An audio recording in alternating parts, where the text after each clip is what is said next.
korbanos, people think that the main thing was the mizbeach, the altar is consuming the meat. But really, the main thing about the mizbeach was the receiving of the blood. The blood was put on the mizbeach. There's a machlokes in the Gemara, when do you actually achieve atonement?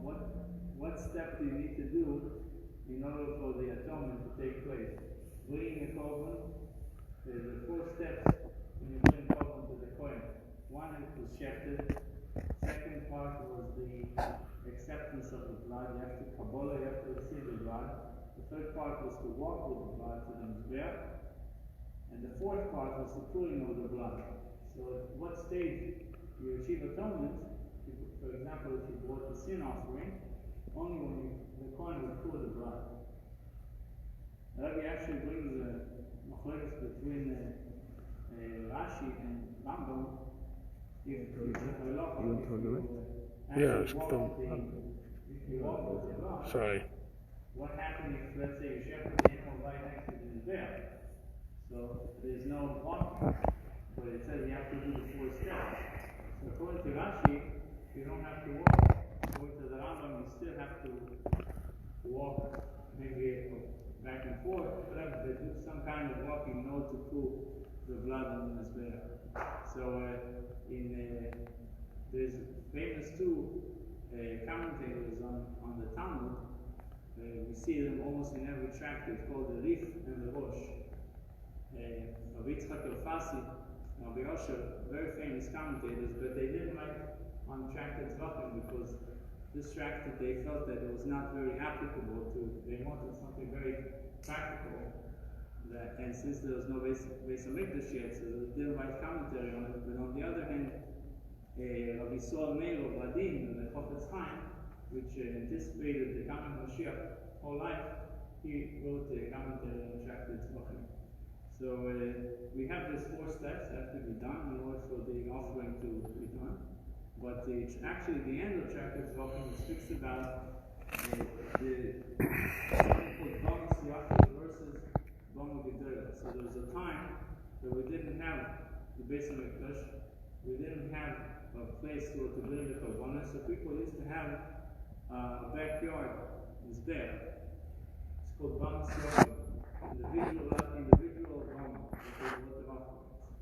So what the question that Gemara asks at the end of this tractate is, if all the laws that are applying to the mizbeach, the regular Doma, do they apply also to Bonus Yachid? For example, we know that there's something called Pigul. There's something called Noisa. Pigul is that if you had intention to eat the meat, the kohen gets a portion of the meat. If he has an intention to eat the meat at a later time, so he disqualifies the offering at the moment they shecht the animal, and he has this thought, I'm going to eat it beyond the allotted time, he disqualifies the korban. It's a whole question of who pays for it now. It's like you bringing a korban, and the kohen just killed it for you.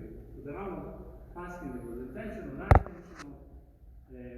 Who needs to do it? Because now I have to bring another korban. You did not achieve atonement.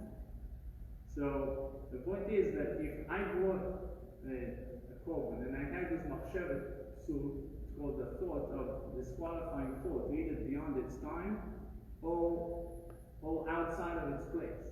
There's a limited boundaries, a limited area where you're allowed to eat the meat. So if you ate it, if you decided to eat it at a different place and you actually ate it, certain penalties and punishments are associated with it. Tigul is the worst one.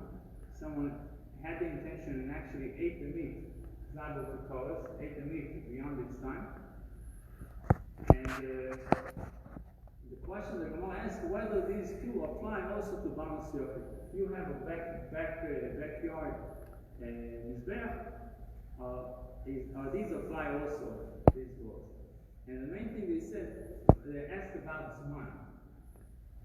This takes us to in Yaakov about this Gemara, that the Gemara asks what is the most important psukim in the Torah. So we have Ben Zoma that says that the most important pasuk in Torah is Shema Yisrael Hashem Elokeinu Hashem Echad, and then you have Ben Anas that says the most important pasuk in the Torah This one is the Kevin said, but that's still very good. Kevin said, so what's the connection? Why is it so important? The Kevin said, you make your sheep in the morning and sheep in the evening. So so this is what the end of this track is speaking about. Time is of the essence. Time is very crucial. It's very important. And repetition, doing things in a repetitive way, is very crucial, and that's what the Gemara is going to end up with. I'm going to read the end of it. The Gemara says,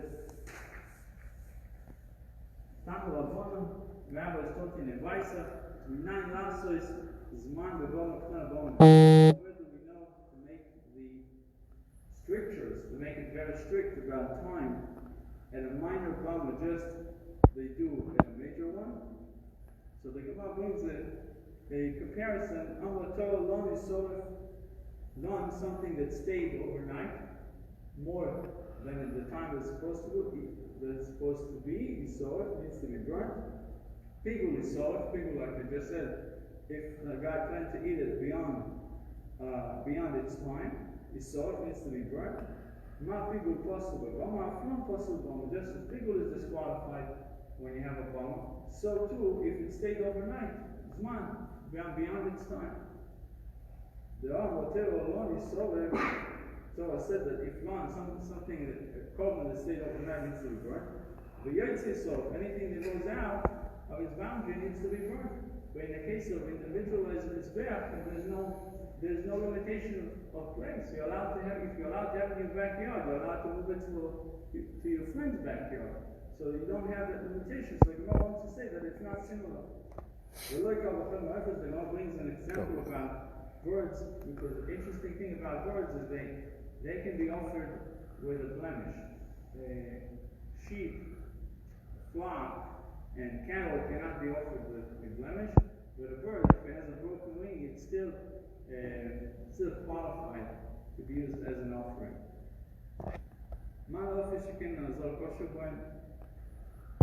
What comparison can be made to bird offerings for which a non-Kohen is not qualified to perform the Avodah? Will you say the same for a minor Bama, at which a non-Kohen is qualified to perform the Avodah? Hence, since a Kohen is qualified to perform the Avodah, at minor Bama, let time not invalidate a minor sacrifice as well. So by refuting the Kavachem of the vice as being stated, the derivation from the sacrifice that has left its bound, which it would seem should teach us that time is not a factor at a minor bound. To teach otherwise, the Torah states, and this is the law of the Shlomim offering. This phrase comes to make time an invalidating factor at minor Bama, just as time is invalidating factor at a major Bama. So we conclude, the Gemara concludes that time is of the essence even when it comes to a small Bama. Adonai for Schatos will return to you for Schatos. Slikalo, Maseches Zvachim, and Shaktis Zvachim is concluded. Adonai Maseches Zvachim, Adonai Maseches Zvachim, Adonai Maseches Zvachim, Maseches Zvachim, listening to the Lord, and all also, let them know the same thing as soon as we are in there. Same way in both, I know, for the Rambam, for the Nachman, for the Raphael, for the Moed, for the Raphael, for the Raphael, for the Sul, for the Raphael, for the Raphael. I don't know the rest of the things that he not always so young to learn. And often friends says it's for always so. Sample is so, but it's not more. Maybe it's like me, it's just to believe it's not careful, and never to learn the so definitely the symbol. Now you know that being careful only now we know means I don't know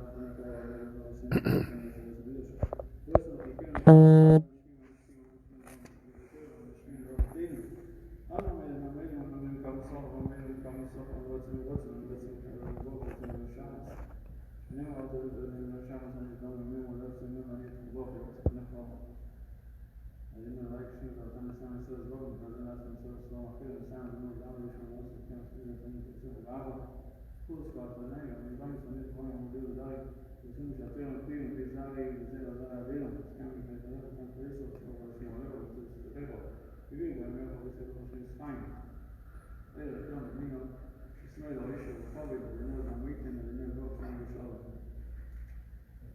Cadendo urbana,